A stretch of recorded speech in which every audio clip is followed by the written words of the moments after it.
Жасалуы өте тез және оңай зебра пирогының рецебін ұсынамын. Ол үшін бізге қажетті ингредиенттерді астына жазып кеттім. Таза ыдысымызға жұмыртқаларымызды жарып алып, үстіне қант қосып, миксерменен көлемі жағы ұлғайғанша араластырып аламыз.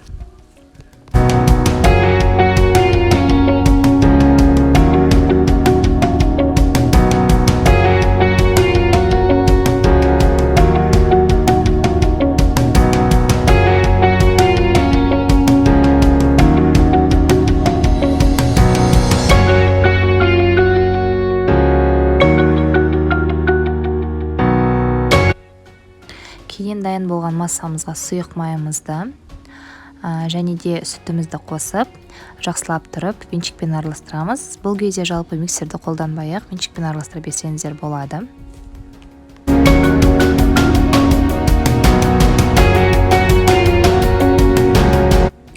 Кейін қопсытқышымызды ұнымызға қосып, сұйық массамызға ұнымызды ұн өткізгіш арқылы өткізіп, қосып шығамыз.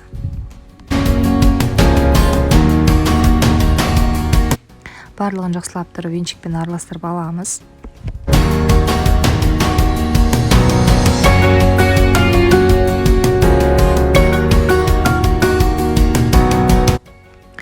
Кейін тағы да бір ыдысты алып, шамаменен 4-5 қасық, ас қасық болатындай етіп, массамыздың кішкентай бөлігін құйып аламыз. Шамамен 4-5 ас қасықтай. Соның үстіне кішкентай массамыздың үстіне какаомызды қосып, жақсылап тұрып араластырып аламыз.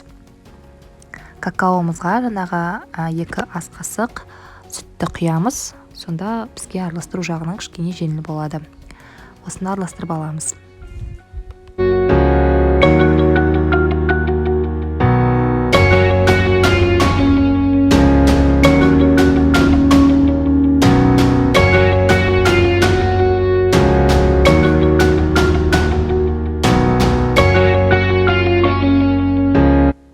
Кейін формамызды аламыз. Менің формамның диаметрі 26 сантиметр.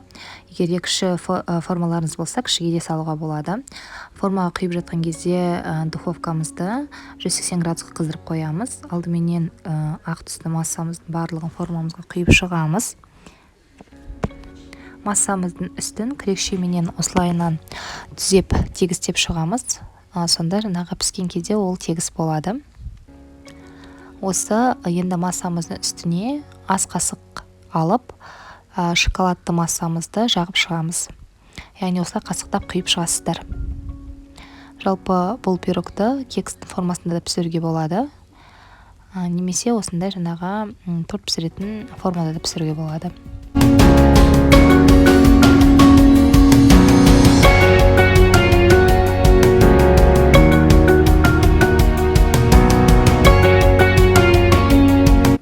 Осылай ағаш-таяқша алып, түрлі бүйтіп өрнектерді салып шығуға болады. Жалпы бұл міндетті емес. Тек піскен кезде әдемі болып көріну үшін осылайынан ағаш-таяқшамен, ағаш-таяқша болмаса зубочисткамен жасауға болады. Осыны алып газға саламыз.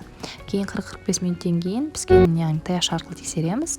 Осындай әдемі пирог болып шығады. Дайындалуы өте тез, шайға керемет пирог болып шығады. Өте оңай, тіпті миксермен емес, венчикпен де араластырып жасауға болады. Мен дайын болған кезде кесіп көрсеттім.